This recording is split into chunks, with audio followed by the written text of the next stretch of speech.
Heavenly level episode 93 में आप सभी का स्वागत है। वीडियो को लाइक कर दे, अपने और दोस्तों में शेयर कर दे, चैनल को याद से सब्सक्राइब कर दे। Thank you. जैसे कि हम सभी ने लास्ट एपिसोड में देखा था, हान अपना आप को आँख खोलता है और वो कहता है मेरा खून बह रहा है। और जो मोस्टर होते हैं ना, बड़े अजीब अजीब से वैसे देखते हैं, कहते हैं ओ तुम उठ गए। फिर हम उनसे पूछता देखते हुए उनसे कहता है ये सब के सब जो मोस्टर है ना वो पीक रैलम क्या है, जो सबसे ऊपर हाई रैलम होता है वहाँ क्या। फिर वो कहता है आखिर मैं कहाँ आऊँ। फिर जो मोस्टर है उस पर अटैक करता है और कहता है मैं तुम्हारी लास्ट बाइट के लिए तुम्हारी मदद करना चाहता हूँ। वह उसके छाती में ही हाथ घुसेड़ देता है। फिर हन होता है ना अपने उसके मुँह से खून निकलता है। वह अपने मन में कहता है मैंने ज़िंदा रहने के लिए बहुत ज़्यादा कठिनाई करी, मैं अपनी उस चीज़ के बहुत ज़्यादा क्लोज था, लेकिन मैं एंड में ऐसे मर नहीं सकता। वह जो सामने वाला होता है ना वैसे कहता है क्या तुम जीना चाहते हो।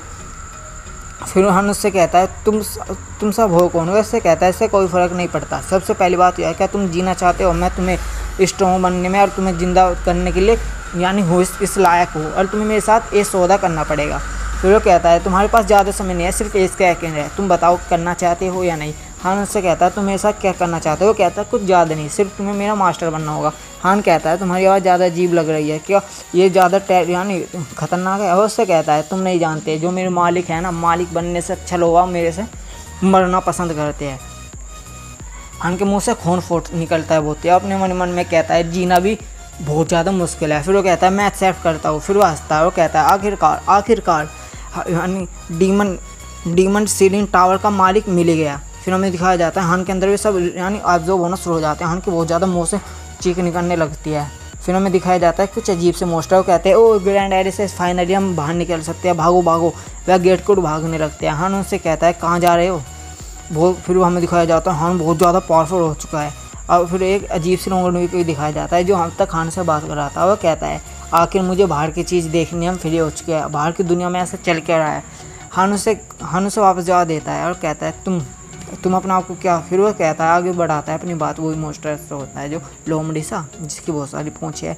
फिर वो कहता है जो सील पावर है ना वो टूट चुका है, लेकिन जो मेरे डीमन है ना, यानी हान को भी डीमन पीक रैलम का डीमन बता रहा है। वो कहता है तुम इसी जो एनर्जी है ना वो फील करो, तुम कितने ज़्यादा शक्तिशाली हो चुके हो। फिर हान कहता है हाँ ये बहुत ज़्यादा शक्तिशाली है। फिर वो कहता है ये शक्ति इतनी ज़्यादा है कि कोई तुम्हारे आसपास की चीज़ें सोच भी नहीं सकता। फिर वो कहता है हज़ारों साल से मैंने तुम्हारे लिए बहुत सी चीज़ें ढूंढ रखी है। फिर वो कहता है एंसेस्टर बर्ड, काउसिन सीड और येलो प्रोग्रेन सूत्र मंत्रा, सब चीज़ हर चीज़ यानी इस एक ही आदमी के अंदर, ऐसे कैसे हो सकता है। फिर हमें वो आगे कहता है पर लेकिन तुम्हें भी यानी होल स्ट्रॉन्ग होने के लिए तुम्हें सील जो पावर यानी टावर है ना, सीलिंग टावर के टॉप पे जाना होगा। फिर हमें दिखाया जाता है हान बड़े के साथ ऊपर ही पहुंच जाता है। वह देखता है उसके भी होश से उड़ जाते हैं। अपने मन में कहता है कि सच में मार्शल किंग ही है, क्योंकि हान एक बार में पहुँच चुका है ना वहाँ पर। वो कहता है लेकिन मैं यानी छुपने में उस्ताद हूँ। फिर जो हान होता है ना बड़े के साथ जाता है, ऊपर बहुत से आदमियों को मारने लगता है। फिर और लाशों पर खड़ा है और होता है ना वैसे कहता है कि जो तुम्हारे लिए मैंने बहुत सी चीज़ें इकट्ठे कर रखी है, उनमें से ये है 30 पीक रैलम के मोस्टर है ना उनके कोर है, तुमने एजॉब करो। ऐसा फोड़ता है एक बार में एजॉब करने लगता है बहुत तेज के साथ। और उसका हमें दिखाया जाता है भैया उसको बहुत ज़्यादा स्ट्रॉन्ग हो चुका है। हमें बताया जाता है इसके जो कल्टीवेशन है इतना ज़्यादा हो चुका है कि आम आदमी तो इसके आसपास खड़े भी नहीं हो सकते। फिर इसका ग्रेड बढ़ना शुरू हो जाता है, वह ग्रेड सीधा 9 पर ही पहुँच जाता है पीक रैलम। फिर ये देखता है उसके होश उड़ जाता है। वो कहता है आखिर ये इतनी ज़्यादा शक्तिशाली एक बार में कैसे हो सकता है, इसकी बॉडी जो है ऐसा कैसे सह सकते हैं, खूबसूरत खतरनाक। फिर हान को कुछ महसूस होता है, इसको सोचने समझने की शक्ति वापस आ जाती है। वो कहता है अभी टाइम नहीं हुआ है।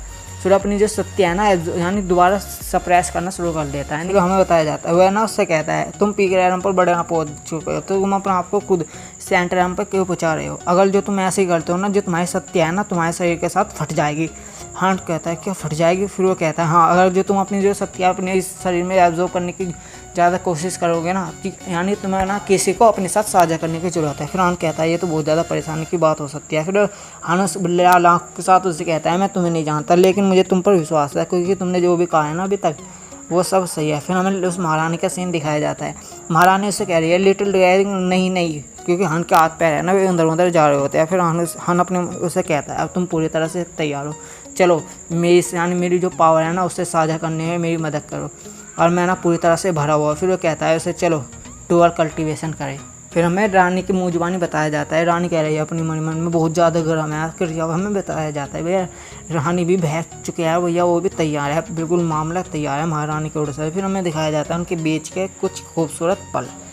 वहाँ हमें बताया जाता है रानी ना इसके बीच बीच में फिर हमें दिखाया जाता है भैया रानी का पूरा मूड बन चुका है। रानी ना अपनी मन ही मन में कहती है जो इसका स्टैमिना है वो बहुत ज़्यादा है, बॉडी बहुत ज़्यादा गर्म महसूस कर रही है। फिर वो स्क्विड को देखती है बड़े प्यार के साथ और कहती है क्या जियांगयून। फिर वो कहती है ये तुम हो वैसे किस कर लेती है और कहती है मैंने तुम्हें बहुत ज़्यादा मिस किया। हमें दिखाया जाता है जो उनकी चीज़ें हैं ना वो है ना स्टोरेज हो रही है उसमें, यानी जिस क्रिस्टल होता है ना स्टोरेज वाले वे वाले। फिर हमें कुछ घंटे बाद का सीन बताया जाता है। रानी उठती है, वो कहती है जो मेरा रानी जीजिंग है, हमें बताओ जीजिंग वो है जो डीमन का सम्राट है ना उसका नाम है जीजिंग।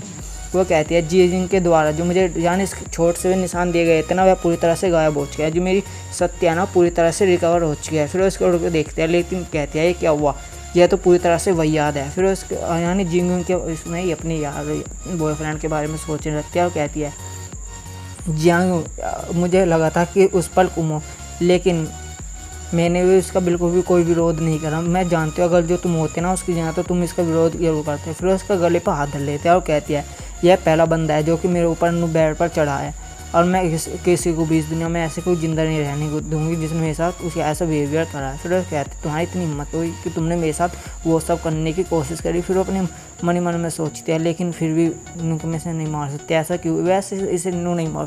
फिर वो बहाने बनाने लगती है कि मैं इसलिए नहीं मार सकती क्योंकि मैं डाजा की महारानी हूँ तो मैं इसे नहीं मार सकती, और वैसे भी देखा जाए तो इसका वंशज है, यानी कि बस सोचने लगती है। रानी इसी उधेड़-बुन में रहती है कि इसे मारे या ना मारे, क्योंकि फिलहाल तो हन्ना तो इसकी मारी ली तुम्हें पता। फिर वो बहुत लंबी यानी सोचती है। फिर वो कहती है आज मुझे इस पर बहुत ज़्यादा गुस्सा आ रहा है कि मैंने इसके साथ मिलकर क्या बेवकूफ़ी करी। फिर वह एक लंबी सांस लेती है, आँख मीच कर एक लंबी सांस लेती है और कहती है मुझे यकीन है कि ये जरूर जिंग यानी डीमन के इंपीरियर को मानने में और ये जो इसके के सारे इशू है ना उन्हें हल करने में कामयाब रहेगा। और वैसे भी नियमों के हिसाब से मैं एक हेवन की हूँ तो मैं नीचे के बंदों को नहीं मार सकती। अपने हाथ पीछे हटाने लगती है और कहती है वैसे भी जो राजा महारानी है किसको ऐसे नहीं मारती। फिर हमें सीन दिखाया जाता है उसे आदमी ऊपर का जो होता है ना वैसे देख रहा होता है और अपने मन ही मन में कहते हैं कि राजा महारानी का जो वो बिहेवियर था ना बहुत ज़्यादा अजीब था। वो स्ट्रेंज आदमी को उन्होंने नहीं मारा, इतना कुछ होने के बाद वो कहता है मुझे लगता है वह उसकी साइड हो चुका है। फिर वह उसे महसूस कर लेती है और कहती है नीचे आ जाओ। वह नीचे आ जाता है और कहता है मैंने कुछ नहीं देखा, मैं कुछ नहीं जानता। वैसे कहती है जो भी तुमने देखा उसके बारे में तो भूल जाओ, और हाँ मैं तुम्हें एक बात और बता दूँ। वो कहता है जी हाँ बताइए। कहता है यानी तुम्हें जो है ना 1 साल बाद उसे ना इसी लाना होगा मुझे ढूंढने के लिए, खोजने के लिए, और हाँ उससे पहले वो मेरे सामने नहीं आना चाहिए। अगर जो वो मेरे सामने आए ना तो मैं उसे मारने से पहले अपने आप को रोक नहीं पाऊंगी। फिर हमें दिखाया जाता है वह उसे तोड़ देती है जिसके अंदर यादें स्टोरेज होती है ना। वो कहते हैं सपना ख़त्म हुआ और इसके साथ हमारी ये वीडियो भी ख़त्म हो गई। वीडियो को लाइक कर दे, शेयर कर दे, अपने यानी चैनल को सब्सक्राइब कर दे। Thank you.